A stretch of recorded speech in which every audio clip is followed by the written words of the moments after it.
السلام علیکم۔ اس سیریز کی 5ویں کتاب لے کر میں آپ کی خدمت میں حاضر ہوں۔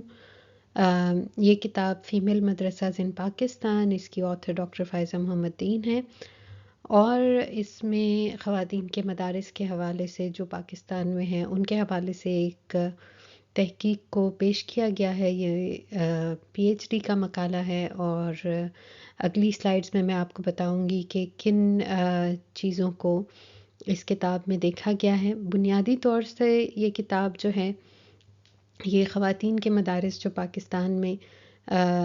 فاضلات کی ٹریننگ کے لیے اور درس نظامی خواتین کو پڑھانے کے لیے جو مدارس شروع کیے گئے،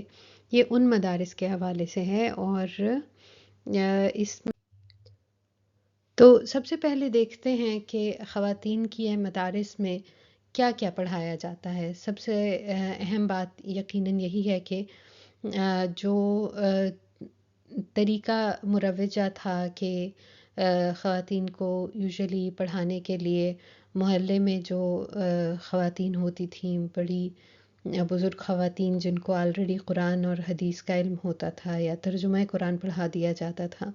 ناظرے کی تعلیم دے دی جاتی تھی، یا پھر نماز پڑھا دی جاتی تھی، ان کو بنیادی چیزیں سمجھانے کے حوالے سے ایک سسٹم تو موجود تھا۔ لیکن یہ سسٹم عام طور سے اس میں اصول فقہ یا جیسے فقہی کتب کو یوزلی شامل نہیں کیا جاتا تھا، یا پھر ان کی ایک بہت ہی مختصر سی فارم شامل کی جاتی تھی۔ تو یہ ایک نئی چیز تھی کہ خواتین کو بھی اسی طریقے سے فاضلات کی ڈگری ملنا، وہ کب سے شروع ہوئی؟ اس میں اگر ہم وفاق المدارس ملتان کو دیکھیں جو دیوبندی مکتبہ فکر کا ہے، اس کی ڈیٹ ہمیں ملتی ہے کہ 1991 میں انہوں نے پہلی مرتبہ امتحان لیا عالمات کا، اور اگر ادھر سے حساب لگایا جائے اس وقت میں 4 سال کی ڈگری ہوتی تھی، تو 1994 یا 95 میں ہمارے پاس پہلی مرتبہ فاضلات جو ہیں وہ انہوں نے یہ امتحان دیے اور پہلی فاضلات تیار ہوئیں۔ اب اس میں ایک اہم بات یہ ہے کہ یہ تبھی ہوا جب جنرل ضیاء الحق کے دور میں جو مدرسے کی ڈگری تھی اس کو ماسٹرز کی ڈگری کے ایکویویلنسی دی جانے لگی، اور اس کے ذریعے سے مطلب ایک ماسٹرز کی ڈگری اگر مل رہی ہے تو اس کے ذریعے سے آپ کو اسکولز میں، کالجز میں، یونیورسٹیز میں ٹیچنگ کے مواقع مل سکتے ہیں، یا پھر آپ اس کے بعد مزید اپنے لیے جو ہے ایم فل یا پی ایچ ڈی کر سکتے ہیں، یا پھر ایون اگر اس کے ساتھ بی اے اور کی پاک اسٹڈیز اینڈ انگلش کو پاس کر لیا جائے تو اس میں آپ کو جو ہے سی ایس ایس جو مقابلے کے امتحانات ہیں اس میں بھی آپ بیٹھ سکتے ہیں۔ تو یہ تمام نئے جو فوائد شامل ہوئے ایکویویلنسی کی نئی شک کے بعد، تو اس کے بعد ہم دیکھتے ہیں کہ مدارس میں جو علوم کی کتب ہیں ان کو شامل کرنا اور خواتین کو بھی اس امتحانات کے سلسلے میں شامل کرنے کا طریقہ جاری ہوا۔ اس میں ایک بہت ہی اہم بات یہ ہے کہ ہم دیکھتے ہیں کہ اگر ہم حساب لگائیں تو 1995 میں ہماری پہلی فاضلہ تیار ہوئی ہیں، لیکن آج 2023 میں جب یہ 2024 بلکہ شروع ہو چکا ہے، جب یہ ویڈیو اپلوڈ ہوگی تو ہمیں تقریباً 30 سال کے عرصے میں اتنی زیادہ فاضلات تیار ہوئی ہیں کہ اس وقت اگر وفاق المدارس دیوبند کی ویب سائٹ کو دیکھا جائے تو خواتین فاضلات کی تعداد جو ہے وہ مرد فضلاء سے زیادہ ہے، حالانکہ ان کی جو مدرسے میں ڈگری کا سسٹم ہے وہ خواتین سے تقریباً 40 سال پہلے شروع ہوا ہے۔ تو یہ اتنی جلدی اتنی زیادہ خواتین فاضلات کیسے بن پائیں، اس کی 2-3 وجوہات کی طرف دیکھا جا سکتا ہے۔ ایک تو یقیناً ان کے دل میں جو جذبہ ہے، جو خواتین صدقہ کرتی ہیں، اور ساتھ ہی جو ہے ظاہر ہے مرد حضرات بھی صدقہ کرتے ہیں، لیکن خواتین میں جو فی سبیل اللہ مدارس کی خدمت کا جذبہ ہم دیکھتے ہیں وہ بہت زیادہ تھا، اور جو تبلیغ کا جذبہ تھا اس نے یقیناً اس اتنی جو گروتھ ہوئی خواتین کے مدارس میں اس میں ایک بہت بڑا کردار ادا کیا ہے۔ پھر ہم دیکھتے ہیں کہ اس کتاب میں جو ڈیٹا یوز ہوا ہے وہ کیا ہے. تو سب سے پہلے جو مدارس کے بورڈز کا جو نصاب ہے اس کا جائزہ لیا گیا ہے، کیونکہ جو نصاب ہے وہ خواتین کا اور مردوں کا آ، ہر بورڈ میں یکساں نہیں ہے. زیادہ تر جو بورڈ ہیں وہ خواتین کا نصاب مردوں سے کم از کم 2 سے 4 سال کم وقت کے لیے مقرر ہے. اور سب جب یہ شروع ہوا تھا تب تو 4 سال میں خواتین کو فاضلہ کی ڈگری مل جاتی تھی، اور اس اس وقت سے لے کر اب تک مرد حضرات کا جو انتظام ہے وہ 9 سال کی ڈگری کا ہے، لیکن خواتین کے لیے جو ڈگری ہے اس میں تقریباً ابھی بھی مردوں سے کم وقت لگتا ہے، اور اب 6 سال کی ہو گئی ہے، جو کہ HEC کی انٹرونشن تھی اس کے بعد یہ ہوا. پھر اس کتاب میں جو ہے 10 سے زائد مدارس میں تحقیق کے لیے مختلف شہروں اور گاؤں کو شامل رکھا گیا، جیسے کہ پشاور، اسلام آباد، کراچی، لاہور کے مدارس میں. اور ہر جو 5 مکاتب فکر ہیں یا جو 5 بورڈ ہیں مدرسوں کے، جیسے وفاق المدارس دیوبند ہے، اہل سنت کا جو ہے، اہل تشیع کا، جماعت اسلامی کا اور اہل حدیث کا، ان تمام کے جو مدارس ہیں وہ اس ریسرچ میں ایکولی شامل کیے گئے. مطلب اگر 2 مدرسے ایک کے ہیں تو 2 ہر ایک کے اس میں شامل رہے، اور اس میں شہر کے اور گاؤں کے مختلف حصوں کو بھی شامل رکھنے کی کوشش کی گئی کہ اگر ایک مدرسہ متمول لوگوں کے علاقے میں ہے تو دوسرا مدرسہ جو ہے وہ سببز میں جو نسبتاً اتنی زیادہ جو ہیں وہ پکی سڑکیں وہاں تک نہیں گئی بلکہ کچی گلیوں میں جو مدرسے ہیں، تو وہاں تک بھی کوشش کی گئی کہ ڈیٹا میں ان چیزوں کو بھی شامل رکھا جائے تاکہ دیکھا جائے کہ کیا اس کا بھی کوئی اثر پڑتا ہے کہ ایک مدرسہ کس علاقے میں ہے اور اس کا اس مدرسے میں جو پڑھایا جا رہا ہے اس پہ کیا اثر ہے. تو وہ بھی دکھا کہ ہاں جگہ جہاں پہ اب اگر ایک مدرسہ جو ہے وہ جیسے لاہور کے سینٹر میں ہے اور ایک پوش علاقے میں ہے، تو وہاں کی جو باجی ہیں وہ خود ہی ڈرائیو کر کے دن میں اپنے 7-8 مدارس اگر ان کے ہیں تو ایک مدرسے سے دوسرے اور دوسرے سے تیسرے کی طرف جو ہے وہ خود ہی ڈرائیو کر کے جا رہی ہیں. لیکن جو اور انہوں نے اپنا نقاب پہنا ہوا ہے، لیکن جو دوسری جو گاؤں میں باجی ہیں وہ یہاں تک کہ وہ خود ایک باہر سے آنے والی خاتون سے ملنے سے بھی گریزاں تھیں، اور ان کے لیے وہ پردے کی جو ان کی تشریح تھی اس میں ایک اور خاتون سے ملنا بھی جیسے شامل نہیں تھا. تو ایسے مطلب ڈپینڈ کرتا ہے کہ آپ کہاں پہ کام کر رہے ہیں، پھر اسی حساب سے جو ہے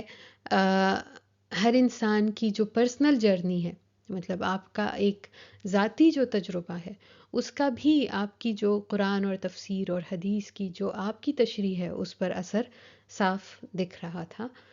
کیونکہ ہر انسان جب ایک متن کو پڑھتا ہے یا پڑھتی ہے تو جب اس کو سمجھتے ہیں تو سمجھنے کے لیے ہم اپنے ذاتی تجربوں کا استعمال کرتے ہیں، اور کیونکہ ہماری جو نالج ہے، ہماری جو فہم ہے وہ ہمارے تجربات سے جڑی ہوتی ہے. پھر اس کے علاوہ ڈیٹا کے لیے مدارس میں مختلف انٹرویو کیے گئے اور سروے بھی کیے گئے، مطلب جو کویسچنئر ہوتے ہیں. جو مطبوعات ہوتی ہیں جیسے عالمات کی جو کتب ہیں، کہ مختلف عالمات ایسی ہیں جنہوں نے کتابوں کو پبلش کیا. پھر جو طالبات مدارس میں زیر تعلیم ہیں انہوں نے اگر کوئی ناول لکھے ہیں، کہانیاں لکھی ہیں جو کہ ان کی رسائل میں پھر پبلش ہوئی ہیں یا پھر ڈائجسٹ میں پبلش ہوئی ہیں، یا پھر جو درسی کتب ہیں جو کہ صرف اور صرف بنات سے مخصوص ہیں، جو کہ مردوں کے نصاب میں نہیں پڑھائی جاتی لیکن عورتوں کو پڑھائی جاتی ہیں، جیسے سیر صحابیات ہو گئی، یا پھر بچوں کی تربیت کے حوالے سے کچھ کتب ہیں جو کہ صرف خواتین کو پڑھائی جاتی ہیں، تو ان سب کو بھی دیکھا گیا. پھر مدارس کے حوالے سے ایک تصور ہے کہ مدارس معاشرے سے الگ تھلگ ہیں، اور جو خواتین مدارس میں ہوتی ہیں وہ باقی دنیا سے کٹ کے رہ جاتی ہیں۔ تو اس حوالے سے ایک بہت ہی انٹرسٹنگ سی آبزرویشن تھی کہ مدرسے اور گھر میں یقیناً وہ محدود ہونا تو ایک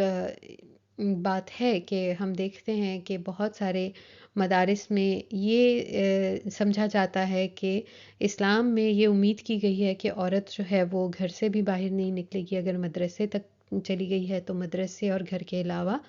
وہ جیسے بازار نہیں جانا چاہیے ان کو، یا پھر جو ہے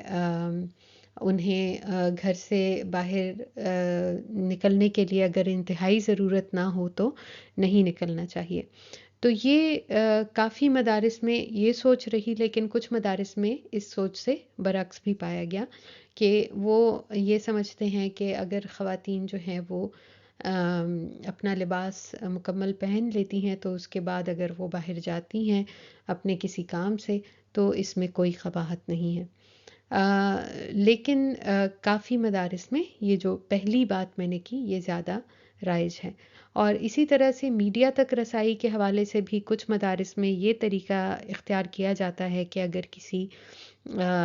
ریڈیو پہ نامحرم کی آواز ہے کہ سننے کا اندیشہ ہے، یا پھر ایسی کتب ہیں جن میں تصاویر ہیں، یا پھر اگر انٹرنیٹ پہ نامحرم کی تصاویر دیکھنے کا اندیشہ ہے، تو یہ ایسی تمام چیزوں سے پرہیز کرنا تقویٰ کے زیادہ قریب سمجھا جاتا ہے۔ اور میڈیا تک محدود رسائی کی وجہ سے پھر ہم دیکھتے ہیں کہ ایسا لگتا ہے کہ شاید یہ بہت ہی ان کی جو سوچ ہے وہ محدود ہو جائے گی، لیکن مدارس کی جو اساتذہ ہیں ان سے مل کر ایسا نہیں لگا، بلکہ ان کی جو فہم تھی، ان کی جو سمجھ تھی مختلف چیزوں کی وہ اچھی گہری تھی، اور ان کو اپنے معاشرے کے بارے میں اور اس کے مسائل کے بارے میں پورا ایک ادراک تھا۔ تو اس کا جو راستہ تھا اس میں یہ تھا کہ ان کا اپنے علاقے کی خواتین سے ایک بہت ہی گہرا تعلق تھا، وہ ان کو سنتی تھیں، مطلب ایک جو فاضلہ ہیں ایک مدرسے میں، وہ صرف اپنی سامعات کو اپنا درس سناتی نہیں ہیں، بلکہ وہ ان سامعات جو آتی ہیں درس کے بعد وہ ان کی کہانیاں سنتی ہیں، وہ ان کے خیالات اور ان کی آراء سے مفصل طور پر اپنے آپ کو آگاہ کرتی ہیں، اور وہ پھر ان مختلف چیزوں میں جو مدرسے کی خواتین کو جو مسائل کا سامنا ہے، جو ان کی زندگی میں کچھ بھی مشکلات ہیں یا کچھ بھی ہو رہا ہے ان کی زندگیوں میں، ان چیزوں میں جو استانی صاحبہ ہیں وہ ان کی رہنمائی کرتی ہیں، اور چونکہ ان کے اوپر یہ رہنمائی کی ذمہ داری ڈالی جاتی ہے تو وہ اس حساب سے پھر اپنی تحقیق بھی جاری رکھتی ہیں، اپنی کتابیں پڑھنا یا پھر آگے اور لوگوں سے رہنمائی حاصل کرنے کی کوشش کرنا۔ تو یہ ایک جو ہے یہ ایک راستہ تھا ان کے لیے کہ ان کی جدوجہد جو ہے وہ ایک مسلسل تھی، اور ان کی جو آراء تھیں وہ اور نالج تھی، فہم تھی، وہ کافی وسیع تھی۔ پھر ایک اور چیز جو کہ اگر آپ پچھلی ویڈیو دیکھیں ڈاکٹر امینہ ودود کی، تو ان کا جو خیال ہے خواتین کے حوالے سے وہ یہ ہے کہ قرآن مجید میں عورت کو ایک اس حوالے سے تو اس کا ذکر ہے کہ بچے کی پیدائش جو ہے وہ ماں سے ہوتی ہے، لیکن اس کے بعد اس کی جو پرورش ہے اس کو عورت سے لازم و ملزوم نہیں قرار دیا گیا۔ تو اسی چیز کو ہم دیکھتے ہیں کہ جب ہم مدارس کے نصاب میں دیکھیں یا پھر جو مختلف میگزینز، ڈائجسٹ یا خواتین کی لکھی ہوئی کتابوں کو جب ہم دیکھیں تو وہاں پہ ہمیں یہ چیز دکھتی ہے کہ خواتین سے بچوں کی پرورش کو اور ان کی پوری زندگی جو ہے وہ ایک ماں ہونے سے منسلک ہونا، اور کھانا بنانے کی ترکیبیں جیسے جو ہیں وہ مدرسے کے میگزین میں، چاہے مطلب وہاں پہ پہلے حدیث لکھی ہوئی ہے اس کے بعد پکوڑے کی ریسیپی لکھی ہوئی ہے، تو مطلب جو ہمارے معاشرے میں ایک سوچ ہے کہ خواتین کی یہ ذمہ داری ہے کہ وہ گھر کے سارے کام کریں گی، وہ بچوں کی پرورش بھی کریں گی، وہ کھانا بھی ہمیشہ بنائیں گی، اگر کوئی بیمار ہے تو ان کا خیال بھی وہ رکھیں گی، اور اگر کوئی فوت ہو جائے تو اس کا مطلب جو رسومات ہیں یا پھر اس حوالے سے ارد گرد کے لوگوں کی جو تسلی دینا ہے، یہ تمام چیزیں اس کی ذمہ داریاں جو خانگی ذمہ داریاں ہیں، ان تمام کی تعلیمات بھی ہمیں دکھتا ہے کہ مدارس میں اس طریقے سے پہنچائی جاتی ہیں کہ یہ ذمہ داری ایسا لگتا ہے کہ صرف اور صرف خواتین پہ ڈال دی جاتی ہے۔ اس آبزرویشن یا اس دعوے کی وجہ یہ ہے کہ اگر دیکھا جائے تو یہ تمام چیزیں مرد حضرات کے جو میگزینز ہیں اس میں اس شدت سے نہیں ملتی ہیں جس طرح سے وہ خواتین کے مدارس کے میگزینز میں ملتی ہیں، یا پھر اگر ان کے نصاب کو دیکھا جائے جو نصاب کا فرق ہے وہ بھی انہی چیزوں میں ہے، اور اگر عالمات کی کتب یا علماء نے جو خواتین کے لیے اسلام کے حوالے سے کتب لکھی ہیں ان میں بھی فرق اصل میں اسی بات کا ہے کہ خواتین سے اور مرد سے جو امید کی جاتی ہے ان کی مسلمانیت کے حوالے سے وہ مختلف ہیں، اور خواتین پر خانگی ذمہ داریوں کو لازم و ملزوم ان کے ساتھ سمجھا جاتا ہے۔ لیکن یہاں پر جو ہے مصنفہ نے یہ بھی بتایا ہے کہ یہ صرف اور صرف مدارس میں یا اسلام میں ایسا نہیں ہے، بلکہ کئی مذہبی کتابوں میں مختلف دیگر مذاہب میں بھی ایسی چیزیں پائی جاتی ہیں کہ جہاں پر خواتین کے ساتھ خانگی ذمہ داریوں کو لازم و ملزوم قرار دے دیا گیا، اور اس کی ایک مزید وہ چیز بتاتی ہیں کہ ایسا نہیں ہے کہ یہ مطلب کوئی ان یوزول چیز ہے، بلکہ بہت سارے معاشروں میں اگر پہلے سے کوئی طریقہ چلا آ رہا تھا تو اس کو ضروری نہیں ہے کہ مذاہب آ کر تبدیل کر دیں۔ پھر ایک اور چیز جو کہ مدارس کے میگزینز میں یہ بات کافی دکھی کہ خواتین کو جو ہے فتنہ قرار دینا، اور خواتین کو اور مرد حضرات کے لیے فتنہ قرار دینا، یہ ایک بہت ہی کامن چیز تھی۔ بار بار اس حوالے سے ایسی کہانیاں موجود تھیں میگزینز میں، یا پھر ایسی کئی جگہوں پر آپ کو فتنے کا لفظ استعمال ہوتا ہوا نظر آتا ہے اور خواتین کو فتنہ قرار دے دیا جاتا ہے۔ یہاں پر ایک اہم بات یہ ہے کہ بہت ساری جگہوں پہ ہم دیکھتے ہیں کہ جہاں پر خواتین ہراساں ہو رہی تھیں اور زیادتی کا شکار ہو رہی تھیں، وہاں پر بھی انہی کو فتنہ قرار دیا جا رہا تھا۔ جیسے کہ اگر کوئی خاتون اپنی کسی ضرورت کے لیے یا کام کے لیے گھر سے باہر نکلی ہے، تو اگر وہ گھر سے باہر نکلی ہے اپنی ضرورت کے تحت اور وہاں پر اس کو ہراسانی کا سامنا کرنا پڑا، تو بجائے اس کے کہ جس نے زیادتی کی اس کے بارے میں بولا جائے کہ اس نے غلط کیا اور اس کو پکڑنے کا کیا طریقہ کیا جائے، اس کو عبرت دلانے کا کیا طریقہ کیا جائے، ہم دیکھتے ہیں کہ جو میگزینز تھے وہاں پر جو طریقہ کار تھا وہ یہ تھا کہ یہ اس عورت نے فتنہ پھیلایا، اس کو گھر سے باہر نکلنا ہی نہیں چاہیے تھا، اور اس میں پھر یہ نہیں دیکھا جاتا کہ کیا اس خاتون کی کوئی جائز ضرورت تھی جس کو پورا کرنے کے لیے وہ گھر سے باہر جا رہی تھی، جیسے اسے کھانے کی ضرورت تھی یا اس کو کام کی ضرورت تھی، اپنے بچوں کو پلانے کی ضرورت تھی، کچھ انتظامات تھے، لیکن اس کی بجائے ان کو فتنہ قرار دینا چونکہ ایک آسان جواب ہے، وہ ہمیں اگین اس تمام لٹریچر میں کافی ملتا ہے۔ اور ایک بہت ہی اور انٹرسٹنگ چیز یہ کہ عورتوں کے لیے فتنہ جو ہے وہ پھر مادی چیزوں کو قرار دیا جاتا ہے کہ اگر ایک عورت فتنے میں مبتلا ہو رہی ہے تو اس میں اکثر یہ ہوتا ہے کہ کوئی مادی چیزیں ہیں، کوئی مالی چیزیں ہیں جو کہ وہ فتنے میں اس سے مبتلا ہوگی، اور پھر وہ مرد کو بھی اس فتنے میں کسی رشوت یا جھوٹ یا لالچ میں مبتلا کر دے گی، کیونکہ عورت کے لیے فتنہ مادی چیزیں ہیں اور مرد کے لیے فتنہ جو ہے وہ عورت ہے۔ تو یہ اس طرح سے ایک تصویر، ایک تصور ہمیں ان کتابوں میں کافی ملتا ہے۔ پھر مذاہب کے ساتھ صنفی نظریات کے حوالے سے ایک بات بتائی گئی ہے کہ مذاہب میں جو صنفی نظریات ہیں، مطلب جو مرد اور خاتون کے حوالے سے ایک نظریہ ہے کہ کیا رول ہوگا مرد کا معاشرے میں، کیا رول ہوگا ایک عورت کا معاشرے میں، وہ مذاہب میں جو بھی ہوتے ہیں وہ اپنے ماحول اور معاشرے سے متاثر ہوتے ہیں، اور اگر کسی معاشرے میں رائج طریقہ کار یہ ہے کہ عورتیں گھروں میں رہیں اور مرد حضرات باہر ہوں، تو وہاں پر جو اس مذہب کی تشریح ہوتی ہے وہ اسی تجربے سے متاثر ہوتی ہے۔ لیکن اگر ہم دیکھیں جیسے انڈونیشیا جو کہ دنیا کا سب سے بڑا مسلمان ملک ہے، وہاں پر چونکہ خواتین اور مرد حضرات جو ہیں وہ دونوں گھر سے باہر کام کرتے ہوئے عام طور پر نظر آتے ہیں، تو وہاں پر خواتین مساجد میں بھی مردوں کی جتنی ہی تعداد میں نظر آتی ہیں، وہاں پر ان کے لیے ایک مخصوص جگہ بھی ہر مسجد میں موجود ہوتی ہے۔ ایک ہی بڑے ہال میں ایک حصہ مرد حضرات استعمال کرتے ہیں، دوسرے حصے میں خواتین پڑھتی ہیں۔ اسی طرح سے ملیشیا میں بھی یہ ایک عام بات ہے، اسی طرح سے یہ سعودی عرب میں بھی مساجد میں خواتین کی جگہ موجود ہوتی ہے۔ اس حوالے سے ترکی اور سینٹرل ایشیا کے ممالک میں بھی یہ ایک عام بات ہے۔ لیکن اگر ہم آئیں پاکستان یا بر صغیر میں جو ہندوستان یا بنگلہ دیش ہے، تو وہاں پر مساجد میں خواتین کی جگہ ہمیں نہیں دکھتی۔ تو یہ ایک جو ہمارے معاشرے میں جو رواج پا جاتے ہیں، ان کا پھر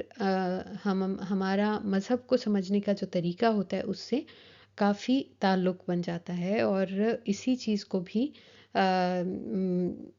اس لٹریچر میں جو مدارس میں پڑھایا جاتا ہے، پڑھا جاتا ہے اور لکھا جاتا ہے، اس تمام لٹریچر پر اس کی جو پرچھائی ہے وہ دکھتی ہے۔ اور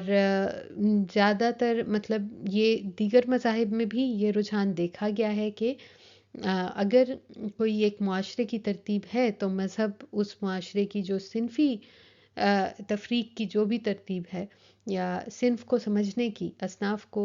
سمجھنے کی جو بھی ترتیب بنی ہوئی ہے، اس کو مذاہب چیلنج نہیں کرتے، بلکہ اس میں اگر کوئی واضح برائی ہے صرف اس کی اصلاح کرتے ہیں زیادہ سے زیادہ، اور باقی ان کو ایکسیپٹ کرتے ہیں۔ ساتھ ہی بہت سارے مدارس میں جب ریسرچ ہو رہی تھی تو وہاں پر جو خواتین تھیں انہوں نے اس تحریک نسواں سے اعلان لا تعلقی کیا۔ یہ ان مدارس کے حوالے سے ہے جہاں پر ریسرچ ہوئی تھی۔ بعد میں کچھ مدارس میں جو مصنفہ ہیں ان کو دوسرے خیالات بھی ملے، لیکن جب یہ ریسرچ اور یہ کتاب چھاپی گئی تھی تب تک انہیں ایسا ہی رزلٹ ملا تھا۔ اس کے بعد ایک جو مختصراً اگر اس چیز کو دیکھا جائے تو کیا فائدہ ہوا خواتین کو علم حاصل کرنے کا، اتنی جدوجہد کا، اور مطلب اس کے ظاہر ہے جو علم حاصل کرنے کا جو ثواب ہے، اور جو آج کل ہم دیکھتے ہیں کہ ہر طرف خواتین کو بھی دین کی سمجھ ہوتی ہے، وہ تو یقیناً ایک بہت بڑی بات ہے۔ لیکن ساتھ ہی ہم دیکھتے ہیں کہ مدارس کا ایک فائدہ خواتین کے لیے یہ ہے کہ یہ مساجد کا جو متبادل تو ہم نہیں کہہ سکتے، لیکن مطلب بہت ساری خواتین ہوتی ہیں جو کہ مردوں کی طرح ایک مذہب سے اپنے شوق کی وجہ سے، مذہب سے اپنے لگاؤ کی وجہ سے اپنی جیسی ہم خیال خواتین کے ساتھ ملنا جلنا چاہتی ہیں اور ایک اپنی کمیونٹی ترتیب دینا چاہتی ہیں۔ ان کے لیے جو خواتین کے مدارس ہیں وہ پلیٹ فارم پرووائڈ کرتے ہیں جو کہ ہمارے معاشرے میں موجود نہیں ہے، اور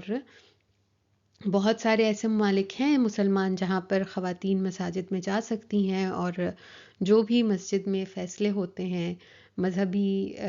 نظریات ہوتے ہیں، اس میں اپنی رائے پیش کر سکتی ہیں۔ لیکن ہم دیکھتے ہیں کہ پاکستان میں ایسا زیادہ تر نہیں ہوتا تھا،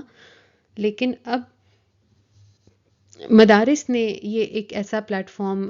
پرووائڈ کر دیا ہے کہ جس کی وجہ سے وہ جا سکتی ہیں آپس میں، یا اپنا جو شوق ہے، دین کے ساتھ محبت ہے، اس کا اظہار کر سکتی ہیں۔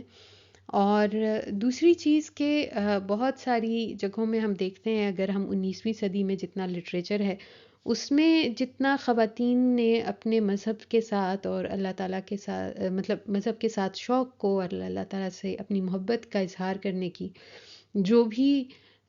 طریقے اختیار کیے، اس کو ہمیشہ بدعت کا نام دیا گیا۔ اور مطلب ہم دیکھتے ہیں کہ بہت زیادہ خواتین کی جو مذہبی رجحانات ہیں ان کو بدعات کہہ دینا، اختراعات کہہ دینا، اس کے حوالے سے ایک نام دے دینا کہ یہ کتاب النساء میں ہے، تو اس کی جیسے ایک معاشرے میں اہمیت، اس کی عزت، اس کا احترام نہیں کیا جاتا تھا۔ لیکن اب چونکہ خواتین خود ہی کتب کو پڑھتی ہیں اور پھر اس کے بعد وہ جو بھی علماء کی رائے ہوتی ہے اس ڈیبیٹ میں پارٹیسپیٹ کرتی ہیں، تو ان کو ایک عالمہ، ایک فاضلہ کا درجہ دیا جاتا ہے، اور ان کو جو احترام ہے ان کی مذہبی جذبات کو وہ حاصل ہوا۔ اور ایک اور نئی چیز جو کہ مدارس کی وجہ سے ہم دیکھتے ہیں کہ وہ معاشرے میں کافی رائج ہوئی، وہ ایک جو مدارس کے لیے لباس کا جو طریقہ ہے، جو برقعوں کی شکل میں ہمیں دکھتا ہے معاشرے میں، وہ بھی مدارس کا اس چیز پر ایک اثر ہے کہ انہوں نے بہت سارے لوگوں کو اس خاص قسم کے لباس کی طرف رائج کیا۔ تو یہ وہ تمام چیزیں تھیں جو کہ اس کتاب سے ہم نے سیکھیں، اور مجھے امید ہے آپ لوگوں کو یہ ویڈیو پسند آئی ہوگی، اور آپ کی اگر کوئی خواہش ہو، کوئی کتاب ہو جو کہ آپ چاہتے ہیں کہ میں اس کی خلاصہ آپ کے ساتھ شیئر کروں جو جنڈر اینڈ اسلام یا اسلامک اسٹڈیز کے حوالے سے ہوں، تو ضرور مجھے کامنٹس میں بتائیے گا، اور اس کتاب کے حوالے سے بھی آپ کی کوئی خیالات ہوں تو ضرور ان کو شیئر کیجیے گا۔ اگلی ویڈیو تک کے لیے اللہ حافظ، اپنا خیال رکھیے گا۔